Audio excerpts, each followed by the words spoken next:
Hello, this is Gaurav Lat, your big bull coach. जारी रखते हैं हमारा डेली सीरीज। आज क्या हुआ और आगे क्या होगा। आज के लिए यानी 16 जुलाई 2025, that is 16 July 2025। So basically आज क्या हुआ। आज निफ्टी थोड़ा सा बढ़ के बंद हुआ। 16 पॉइंट्स बढ़ के 25,212 पर बंद हुआ। 25,200 के ऊपर बंद हुआ, जो कि एक क्रूशियल लेवल है कुछ हद तक। और बैंक निफ्टी जो है वो 162 पॉइंट्स बढ़कर 57,169 पर बंद हुआ। That is 162 points up, 57,169।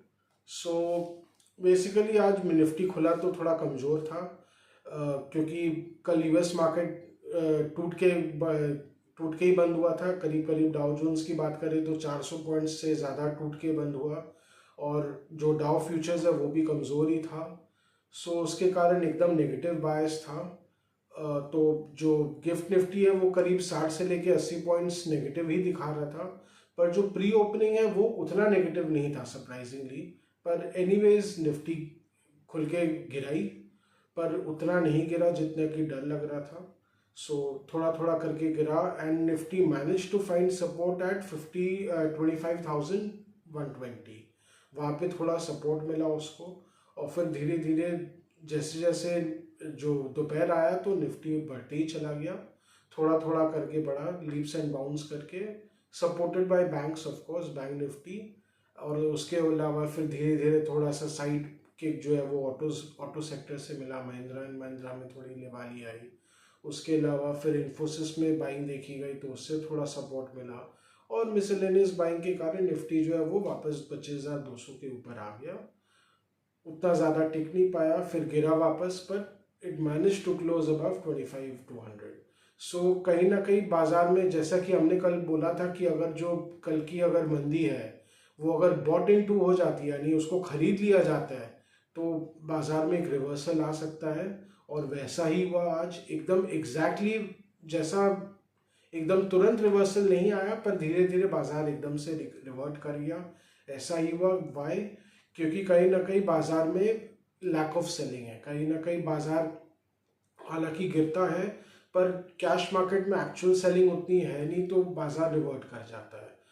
अगर इंस्टीट्यूशनल फिगर्स देखें तो एफ ने करीब 1800 करोड़ के आसपास का माल बेचा है, और डी ने 1200 करोड़ का माल लिया है। सो कहीं ना कहीं एफ ने सुबह के टाइम बेचा होगा, because taking negative cues into consideration उन्हें थोड़ा बहुत माल बेचा होगा। वो माल एब्जॉर्ब हो गया और फिर धीरे धीरे बाजार रिकवर कर गया। सो यही है कहानी। कहीं ना कहीं एक्चुअल सेलिंग की कमी है मार्केट में। One of the major factors जो हम कहते आए हैं वो है fear of missing out, FOMO factor. ये बाजार में बेच के निकलने से एक अच्छे इन्वेस्टर को तो डर लगता है। ये डर क्यों लगता है? क्योंकि बाजार ये बहुत ही मच्योर मार्केट है, इसमें री एंट्री करना इतना आसान नहीं है। बेच के निकल जाते हैं, हाँ लगता है कभी मंदी आएगी फिर से ले लेंगे, क्या है। वो मौका कभी बाजार देता ही नहीं है। अगर 25,000 में बेच के चले जाओ तो क्या पता 26,000 27,000 निफ्टी आ जाए, और फिर लेने की का तो कभी मौका ही नहीं मिल पाएगा। सो कहीं ना कहीं जो फियर ऑफ मिसिंग आउट जो अब काफ़ी रेगुलरली देखा जा रहा है, स्पेशली पोस्ट कोविड तो एकदम दबा के देखा गया है। तो अब वो धीरे धीरे एक आम निवेशक हो, जो HNIs हो, उनको बेचने से थोड़ा डरा के रखता है कि भाई अग्रेसिवली सेल करके भी कोई फायदा नहीं है। मिड कैप्स और स्मॉल कैप्स या स्टॉक स्पेसिफिक बातें तो अलग है, क्योंकि उनमें स्टॉक स्पेसिफिक फैक्टर्स होते हैं। पर मार्केट ओवरऑल बात करें तो अब इतना आसान नहीं है बेच के निकलना और फिर बाद में ले लेना। Not easy. री एंट्री करना तो बहुत ही मुश्किल है। क्योंकि अगर बाजार थोड़ा बहुत करेक्ट करता है भी, से 5 to 10% करेक्ट भी कर जाता है, करेक्शन फेज में चला जाता है, तो फिर रिबाउंड भी बहुत जल्दी जल्दी करता है। सो जिसको स्पेशली क्वांटिटी में लेना रहता है तो उसको ज़्यादा रूम ही नहीं मिलता है, उसको ज़्यादा दिन ही नहीं मिलता है मार्केट में आके उसको माल दबा के लेने का, because there is impact cost is very high. So again that is a problem. और इंस्टीट्यूशंस के लिए तो और भी ज़्यादा प्रॉब्लमेटिक है, क्योंकि जहाँ वॉल्यूम बेस्ड बाइंग आती है तो फिर भाव भाग जाता है। So these are the factors which are playing in the market. So अगर ये मोमेंटम जो अभी है, मोमेंटम शिफ्ट फिर से देखने को मिला है मार्केट में, अगर ये सस्टेन करता है बुल्स के फेवर में, तो क्या पता निफ्टी में 25,500 के लेवल्स फिर से देखने को मिल सकते हैं। ऐसा मोमेंटम शिफ्ट देखा जा रहा है।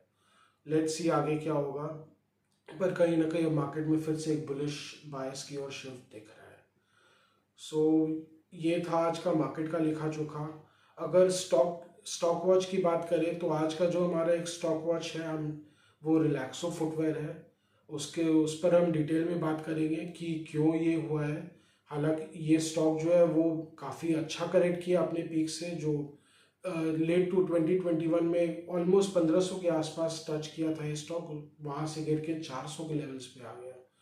सो 60% ज़्यादा इस स्टॉक ने करेक्शन देखी थी। This is of course one of the consumer stocks जो बहुत ही ज़बरदस्त फ्रेंजी बना था पीएमएसएस के और एचएनआईज के लिए। सो कहीं ना कहीं इसमें ज़बरदस्त करेक्शन देखी गई, और इस पर और डिटेल में हम एक और वीडियो में बात करेंगे।